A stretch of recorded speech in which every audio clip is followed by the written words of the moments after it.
सभी बढ़िया होंगे। फाइनली आप सभी का शेड्यूल आ चुका है AKTU काउंसलिंग के लिए CUET UG के सभी कोर्सेज का। जैसे कि मैंने आपको बताया था कि आपका जब तक शेड्यूल नहीं आता है तब तक आपकी काउंसलिंग स्टार्ट होने का, रजिस्ट्रेशन प्रोसेस के आगे बढ़ने का कोई मतलब नहीं रह जाता है। तो AKTU काउंसलिंग के लिए रजिस्ट्रेशन के लिए कब आपको फ्रीज करना है, कब आपको फ्लॉट करना है, कब आपको फिजिकल रिपोर्टिंग करना है, CUET UG के सभी कोर्सेज के लिए, JEE मेन के थ्रू आप बीटेक कोर्स में एडमिशन लेना चाहते हैं उसके लिए, साथ में आप लोग बैचलर ऑफ आर्किटेक्चर में नाटा काउंसलिंग के थ्रू आप एडमिशन लेना चाहते हैं, तो आप सभी की काउंसलिंग स्टार्ट हो चुकी है। और साथ में अब आपके पास एक फाइनल शेड्यूल है, आप इसको बोल सकते हैं ऐसा कि आपके पास एक फाइनल शेड्यूल है। देखिए फाइनल शेड्यूल कहीं पर भी आपको लिख कर नहीं मिलेगा, ये चीज आपको टेंटेटिव ही लिखी हुई मिलेगी, क्योंकि क्या है कि AKTU का शेड्यूल कभी भी चेंज हो सकता है और ऐसा जनरली सभी यूनिवर्सिटीज के लिए होता भी है। ऐसा नहीं कि सिर्फ AKTU के लिए होता है, क्योंकि क्या है कि कुछ चीजें होती हैं, कभी किसी भी कोई डाटा आपका मिसमैच होता है, कोई भी गलती हो जाती है यूनिवर्सिटी की तरफ से। लेकिन ये जो आपका शेड्यूल है ये कहीं ना कहीं अब आपके लिए फाइनल साबित होने वाला है। शेड्यूल डिस्कस करता हूं, जो भी आपका समराइज शेड्यूल आया हुआ है CUET UG के लिए, बैचलर ऑफ आर्किटेक्चर के लिए और साथ में JEE मेन के थ्रू बीटेक कोर्स के लिए। तो चलिए मैं आपके साथ वो शेड्यूल आपका डिस्कस करता हूं। ये वो आपका शेड्यूल है जिसको मैं आपके साथ डिस्कस करने वाला हूं, tentative schedule for UPTSC 2023 counselling. आप देख सकते हैं ये आपका शेड्यूल आज ही आया आपके पास। एक एक करके मैं सारे पॉइंट आपको बताऊंगा, किस डेट पे क्या चीज़ होगी और किस पॉइंट का क्या मतलब है कैंडिडेट। यहाँ पर जब हम आते हैं पहले पॉइंट की तरफ तो आप यहाँ पे देख सकते हैं सबसे पहले क्या है JEE मेंस के लिए, फिर यहाँ पर आपका है बैचलर ऑफ आर्किटेक्चर की, उसको नाटा काउंसलिंग बोलते हैं, और थर्ड नंबर पे अपना है CUET UG excluding B pharma के लिए। ठीक है, तो अब क्या है ये CUET UG के लिए है। चलिए हम एक एक करके आपको सारे पॉइंट बताते हैं। यहाँ पर क्या है कि राउंड 1 के लिए रजिस्ट्रेशन, पेमेंट फ़ी, डॉक्यूमेंट अपलोड, ये सारी चीज़ें आपकी कब होंगी, ये होगा आपका 24 से 5 तारीख के बीच में। किसके लिए? JEE मेंस के लिए। कौन कौन सा प्रोसेस? रजिस्ट्रेशन, पेमेंट ऑफ फी जो कि इंपॉर्टेंट होता है, इसके बिना रजिस्ट्रेशन माना नहीं जाएगा, डॉक्यूमेंट अपलोड, ये सारी चीज़ें आपकी कब होंगी? 24 जुलाई से लेकर 5 अगस्त के बीच में आपकी कंप्लीट कराई जाएंगी। इसके बाद आप लोग नहीं कर पाएंगे, इसका आप ध्यान रखेंगे। और रजिस्ट्रेशन क्या होगा, वो राउंड 1 में ही आपको करना होगा। इसके बाद आप fresh registration regular round counselling के लिए नहीं कर सकते हैं।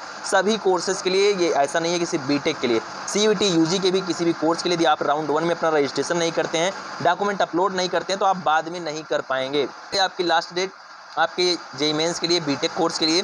इसके बाद जो अगला कोर्स आता है वो है आपका बैचलर ऑफ आर्किटेक्चर के लिए, 28 जुलाई से लेकर 8 अगस्त तक है आपकी ये डेट। ठीक है, इसका आप ध्यान रखेंगे आपका बैचलर ऑफ आर्किटेक्चर कोर्स के लिए। फिर इसके बाद है CUET UG के लिए। CUET UG का जो आपका रजिस्ट्रेशन है वो 28 जुलाई को स्टार्ट हुआ और 8 अगस्त तक आप सभी शाम को 3 बजे तक अपना रजिस्ट्रेशन कर सकते हैं। uptsc.admissions.nic.in पर जाकर ऑफिशियल वेबसाइट है, मैंने आपको बताया था पिछली वीडियो में, तो वहाँ जाके आप अपना रजिस्ट्रेशन करेंगे। तो रजिस्ट्रेशन डेट आपकी क्लियर हुई राउंड 1 के लिए। इसके बाद अगला स्टेप आता है जब आप रजिस्ट्रेशन अपना कर देंगे, 24 से 5 तारीख के बीच में आप रजिस्ट्रेशन कर देंगे। ठीक है, ये आपने कर भी दिया होगा, जो कि बीटेक के जो कैंडिडेट हैं, CUET UG के जो भी कैंडिडेट हैं, उन्होंने अपना रजिस्ट्रेशन कर दिया है। डॉक्यूमेंट वेरिफिकेशन क्या है, वो होगा आपका 25 से 6 तारीख के बीच में। इसका आप ध्यान रखेंगे कि जिन्होंने भी डॉक्यूमेंट अपलोड किया है, धीरे धीरे करके उन सभी का डॉक्यूमेंट वेरिफिकेशन होना स्टार्ट हो गया है। ज़्यादातर कैंडिडेट का डॉक्यूमेंट वेरिफिकेशन हो चुका है। और यहाँ पर जो आपके बैचलर ऑफ आर्किटेक्चर कैंडिडेट हैं, उनका भी डॉक्यूमेंट वेरिफिकेशन हो चुका है। डॉक्यूमेंट वेरिफिकेशन की भी डेट आप ध्यान देंगे। तो ये एक नॉर्मल सा स्टेप है कि आपने रजिस्ट्रेशन किया, फिर आपने पेमेंट किया, रजिस्ट्रेशन की, उसके साथ ही आपने डॉक्यूमेंट अपलोड किया और उसके बाद क्या हुआ, आपका ऑनलाइन डॉक्यूमेंट वेरिफिकेशन हुआ, जिसके लिए आपको कहीं पर जाने की ज़रूरत नहीं है। आपको ऑफिशियल वेबसाइट पर वो डॉक्यूमेंट अपलोड करने हैं और आपका डॉक्यूमेंट वेरिफिकेशन हो जाएगा। फिर आएगा रिस्पॉन्ड टू क्वायरीज का आपके पास ऑप्शन। उसमें क्या होगा, जो भी डॉक्यूमेंट आपके गलत हुए होंगे, कोई भी आपकी दिक्कत हुई होगी, तो वो क्या होगा, आप उस पर रिस्पॉन्ड कर सकते हैं, आप फिर से अपने डॉक्यूमेंट को अपलोड कर सकते हैं। ये आपका क्या होगा, JEE मेन के लिए 25 से 7 तारीख के बीच में, नाटा काउंसलिंग के लिए आपका 28 से 9 तारीख के बीच में, 28 से 9 तारीख के बीच में आप सभी के CUET UG के भी कोर्सेज के लिए। इसके बाद जो अगला स्टेप आता है, डॉक्यूमेंट वेरिफिकेशन हुआ, रिस्पॉन्ड टू क्वायरीज का ऑप्शन आया। फिर इसके बाद डॉक्यूमेंट वेरिफिकेशन में वही रिस्पॉन्ड टू क्वायरी है, मतलब वही सेम चीज़ें हैं कि आपको क्या है, रिस्पॉन्ड करना है और उसके बाद आप डॉक्यूमेंट अपलोड करेंगे और फिर से वेरिफिकेशन हो जाएगा। मतलब एक बार क्या है कि आप लोग क्या करेंगे, अपलोड करेंगे और फिर से वो यूनिवर्सिटी आपकी रिस्पॉन्स करेगी और वो क्या करेगी, आपका डॉक्यूमेंट वेरिफिकेशन कर देगी। फिर इसके बाद जो अगला स्टेप आता है वो है चॉइस फिलिंग एंड लॉकिंग का।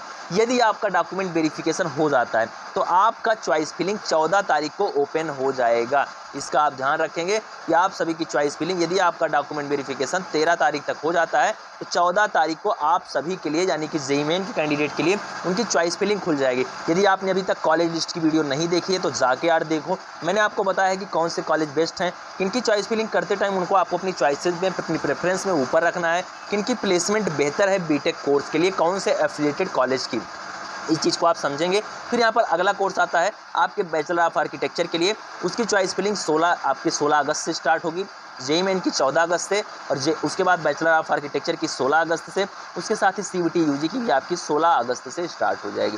फिर इसके बाद आता है इसके बाद का स्टेप, यदि आपने चॉइस फिलिंग किया, अब यहाँ पर दो चीज़ें होंगी, आपको हो सकता है अपनी भरी हुई चॉइसेस में से आपको सीट मिले और ऐसा भी हो सकता है कि आपको सीट ना भी मिले।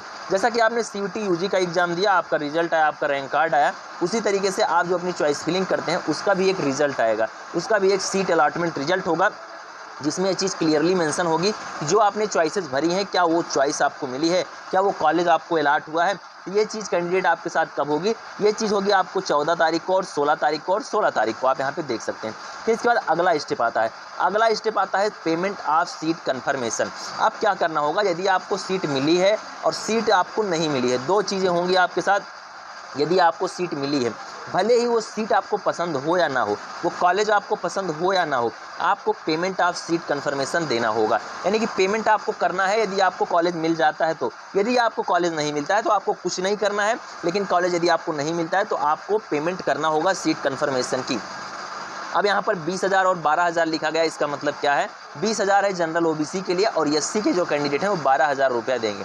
इसके बाद कैंडिडेट क्या होगा, जब आप सीट कन्फर्मेशन फ़ी पे करते हैं, यानी कि जिनको सीट अलॉट हुई है वही तो सीट कन्फर्मेशन फ़ी पे करेंगे, तो यहाँ पर क्या होगा कि जिनको भी सीट अलॉट हुई है, ऐसा हो सकता है कि आपको कॉलेज पसंद हो या फिर आपको कॉलेज ना पसंद हो। यदि आपको कॉलेज आपका नहीं पसंद है, जो भी कॉलेज आपको मिला है, यदि वो आपको नहीं पसंद है तो आपको फ्लॉट ऑप्शन चूज़ करना है। क्या करेंगे कैंडिडेट, आप फ्लॉट ऑप्शन को चूज करेंगे। और यदि आपको जो भी कॉलेज मिला है वो आपको पसंद है, मतलब सीट मिली तो आपको पेमेंट करना ही करना है, नहीं तो आप रेगुलर राउंड की काउंसलिंग से बाहर हो जाएंगे। और जो सीट मिली, जब आपने पेमेंट कर दिया है तो आपको क्या करना होगा, फ्रीज या फ्लॉट चुनना होगा। यानी कि आपको जो चॉइस है वो पसंद है तो आप फ्रीज करेंगे, नहीं पसंद है तो फ्लॉट करेंगे। और फ्लॉट करने के बाद आप नेक्स्ट राउंड में जाएंगे, फिर से अपनी चॉइस फिलिंग करेंगे।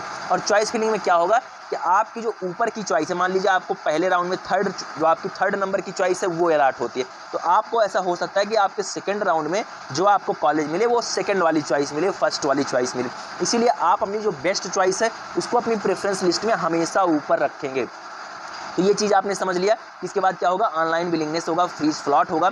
ये चीज़ आपको समझ में आ गई। ये भी आपका 14 से 16 तारीख के बीच में ही होगा, इसके लिए कोई स्पेशल डेट नहीं है, इन्हीं के बीच में आपका होगा। और 16 से 18 आपका होगा सीयूटी यूजी के कैंडिडेट के लिए और बैचलर ऑफ आर्किटेक्चर के। शेड्यूल मैं आपको सेंड करूँगा, डिस्क्रिप्शन में दिए गए टेलीग्राम ग्रुप पे सब कुछ आपको समझ आ जाएगा। डेट को लेकर आप परेशान मत होना, डेट तो आपकी मेंशन है, आप चीज़ों को समझिए कि क्या चीज़ें हैं। फ्रीज फ्लॉट क्या होता है, फ्रीज फ्लॉट क्या करना है आपको, कैसे क्या पेमेंट सभी को करना है। सीट नहीं पसंद है तो कैंडिडेट ऐसा होता है ना कि बहुत ज़्यादा गुस्से में आ जाते हैं, मैं पेमेंट करूंगा नहीं, तो भैया पेमेंट नहीं करोगे तो बाहर हो जाओगे।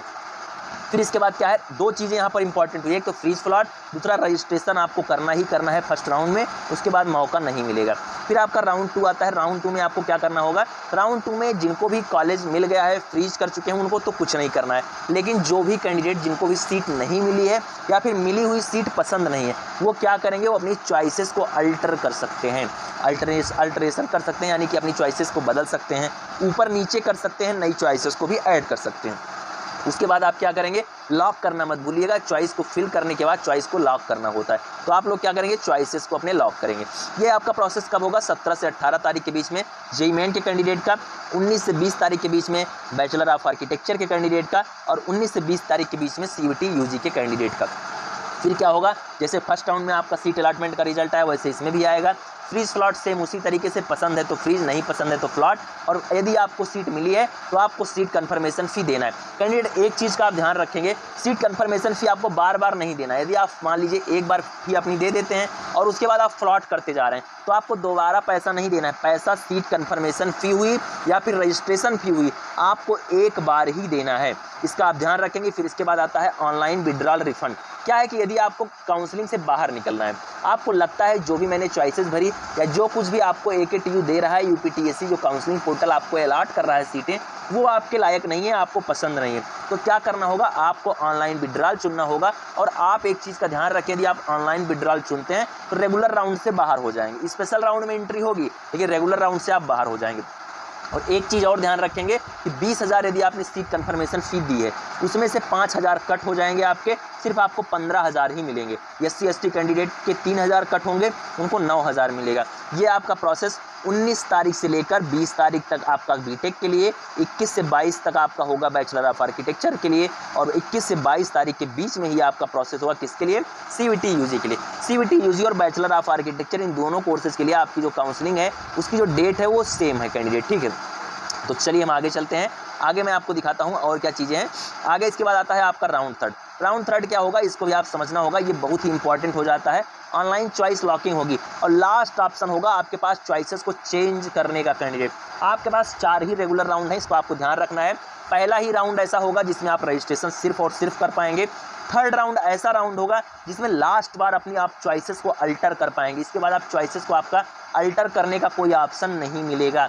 21 से 22 तारीख के बीच में आप अपनी चॉइसेस को एक बार लास्ट बार अल्टर कर सकते हैं। 23 से 24 तारीख के बीच में आप लोग बैचलर ऑफ आर्किटेक्चर के कैंडिडेट, और वही सेम CVT UG के लिए। फिर उसके बाद क्या होगा, जैसे पहले राउंड में आपकी सीट अलॉटमेंट की रिजल्ट आया वैसे इसमें भी आएगा। उसके बाद क्या होगा, पेमेंट ऑफ सीट कन्फर्मेशन आप पे करेंगे और आपका ऑनलाइन बिलिंगनेस होगा। और इसका आप ध्यान रखेंगे, यदि आप रिफंड ऑप्शन चुनते हैं, ऑनलाइन विड्रॉल चुनते हैं, तो आपको 10,000 रुपया वापस होगा। यानी कि क्या था, पहले आपको 15 हो रहा था, यदि आप थर्ड राउंड में काउंसलिंग से बाहर निकलते हैं तो आपको सिर्फ 10,000 मिलेगा। यानी कि सेकंड राउंड में काउंसलिंग से स्किप करने पे 5,000 का नुकसान, और थर्ड राउंड में स्किप करने पर आपको नुकसान होगा 10,000 का। इसका आप ध्यान रखेंगे। साथ में जो आपके कैंडिडेट हैं SC ST के, उनको भी यहाँ पर 6,000 का नुकसान होने वाला है। चलिए आगे चलते हैं। इसके बाद का जो आपका स्टेप है वो क्या है, इसके बाद आपका स्टेप है 6 आपके थर्ड राउंड के बाद में ही है आपका, जब आपको सीटें अलॉट होंगी, आप पेमेंट वगैरह कर देंगे सीट कन्फर्मेशन की, क्या होगा कि आपको फिजिकल रिपोर्टिंग करनी होगी। 1 से 3 राउंड के बीच में जितने भी कैंडिडेट को सीट मिलती है उन सभी को फिजिकल रिपोर्टिंग करनी है। आपके हर पॉइंट को मैं हर पॉइंट पर हर डेट पर डिस्कस करूंगा। अभी आप सिर्फ चीज़ों को समझिए कि थर्ड राउंड तक जिसको भी सीट मिलती है उसको अपनी सीट कन्फर्मेशन फी पे करने के बाद, यदि पहले पे कर चुके हैं तो अच्छी बात है, लेकिन थर्ड राउंड में तक यदि आपने वेट किया है, आपको यहाँ पर यदि सीट मिलती है तो आप अपनी सीट कन्फर्मेशन फी पे करने के बाद आपको फिजिकल रिपोर्टिंग करनी होगी। जो कॉलेज आपको मिलता है, AKTU नहीं जाना है, लखनऊ नहीं जाना है, जानकीपुरम नहीं जाना है, आपको जाना है उस पर्टिकुलर कॉलेज में जिसमें आपको सीट अलॉट हुई है, जिसमें आपको पढ़ना है। ये आप कब करेंगे, बीटेक के जो कैंडिडेट हैं 24 से 25, 28 से 29 आपके करेंगे कैंडिडेट जो भी बैचलर ऑफ आर्किटेक्चर और CVT UG के होंगे। फिर इसके बाद क्या होगा, सीट अलॉटमेंट का रिजल्ट आएगा फोर्थ राउंड के लिए। कोई भी चॉइस फिलिंग नहीं होगी, कोई भी अल्टरेशन नहीं होगा, कुछ भी नहीं होगा। जो थर्ड राउंड की चॉइस है वही आपको फोर्थ राउंड में आपकी कंसीडर की जाएगी, वही आपको ऑटो फ्रीज की जाएगी। उसी में हो सकता है कि आपको आगे पीछे आपको कॉलेज मिल जाए, थोड़ा सा आपके साथ अल्टर हो जाए। फिर 4 नंबर पर क्या है, payment of seat confirmation for new allotment if any. इसके बाद क्या होगा, आपको पेमेंट ऑफ सीट कन्फर्मेशन देना होगा। यदि आपको कोई भी सीट अलॉट होती है तो आपको यहाँ पर फी पे करना होगा। इसका आप ध्यान रखेंगे, बस इतना ध्यान रखेंगे कि फोर्थ राउंड में कोई भी चॉइस फिलिंग नहीं होगी। डायरेक्ट जो आपने थर्ड राउंड तक अपनी चॉइसेस को फिल किया है उसी के हिसाब से आपको कॉलेज अलॉट हो जाएगा। ये आपका कब होगा, 27 से 28 तारीख बीटेक कोर्स के लिए, 30 से 31 तारीख आपका होगा बैचलर ऑफ आर्किटेक्चर के लिए, और 30 से 31 तारीख तक होगा आपका CVT UG के लिए। चलिए आगे चलते हैं। इसके बाद क्या है, इसके बाद है आपका कैंडिडेट, इसके बाद जो आपका फिफ्थ राउंड स्टार्ट होता है। फिफ्थ राउंड में आपको क्या करना है, फिफ्थ राउंड आपका इंटरनल स्लाइडिंग होगा। गवर्नमेंट इंस्टीट्यूट में ये वैलिड होता है। इंटरनल स्लाइडिंग का कैंडिडेट क्या मतलब होता है, इंटरनल स्लाइडिंग का आपका मतलब होता है कि आपकी ब्रांचेज चेंज होती हैं। जैसे मान लीजिए किसी को सिविल मिली है, उसे मैकेनिकल चाहिए, तो इंटरनल स्लाइडिंग में पार्टिसिपेट करेगा। सिर्फ ये गवर्नमेंट इंस्टीट्यूट के लिए वैलिड होती है। और ये आपका क्या होगा, इंटरनल स्लाइडिंग का सेकंड राउंड होगा, राउंड 6। इसमें भी आप काउंसलिंग कर सकते हैं। राउंड 7 होगा। ये सभी आपके किसके लिए होंगे, स्पेशल राउंड की काउंसलिंग के लिए होंगे। ये आप ध्यान रखेंगे। ये आपका इंटरनल स्लाइडिंग का राउंड हो गया, राउंड 5, और ये हो गया आपका राउंड 6। यदि आप काउंसलिंग से बाहर निकल चुके हैं, आपने अपनी सीट कन्फर्मेशन फी वापस ले ली है, तब भी आप राउंड 6 में डायरेक्ट पार्टिसिपेट कर सकते हैं, रजिस्ट्रेशन कर सकते हैं स्पेशल राउंड के लिए सभी लोग। और काफ़ी सीटें खाली होती हैं, बहुत ज़्यादा रैंक का कम से कम नंबर में कैंडिडेट आपका एडमिशन बेहतर से बेहतर कॉलेज में हो जाता है। स्पेशल राउंड के लिए एक सेपरेट वीडियो आपके लिए लाऊंगा, कैसे आपको पार्टिसिपेट करना है, कैसे क्या चीज़ें करना है। इसके बाद आप इंपॉर्टेंट पॉइंट ध्यान रखेंगे कि जेईई मेन के लिए जो आपका फर्स्ट ईयर का जो आपका एडमिशन है उसको आप ध्यान रखेंगे कि वो आपका जेईई मेन के थ्रू हो रहा है। नाटा के लिए आपका bachelor of architecture, CVT UG, CVT PG के लिए एमबीए और एमसीए के जो कैंडिडेट हैं उनका हो रहा है। ये आप ध्यान रखेंगे। जो भी यहाँ पर सीयूटी यूजी के कैंडिडेट हैं वो ध्यान रखेंगे कि उनका जो है किस किस कोर्स में एडमिशन होगा, बायोटेक्नोलॉजी में, एग्रीकल्चर में, बीडीएस में, बीएचएमसीटी में, बीएफएडी में, BFA, MBA integrated, MCA integrated, BVoc में, बी फार्मा लैटरल एंट्री में, BTech lateral entry. I hope AKTU schedule से रिलेटेड सारी चीजें आप समझ चुके हैं। क्या छोटी बड़ी बातें थी सब मैंने आपके साथ डिस्कस किया। चैनल को आप अभी सब्सक्राइब करके जुड़ें कि यहाँ पर आपको एकेटीयू की काउंसलिंग प्रोसेस आपको कॉलेज पहुँचाने तक और कॉलेज में पहुँचने के बाद भी जो भी आप लोग कोर्स में अपने एडमिशन लेते हैं सभी की सर्कुलर, सभी की एग्जाम न्यूज सब कुछ आपको इस चैनल पर मिलता रहेगा। जुड़े रहें आप वायरल बायोलॉजी से। मिलते हैं नेक्स्ट वीडियो में। Thank you, love you all, नमस्कार।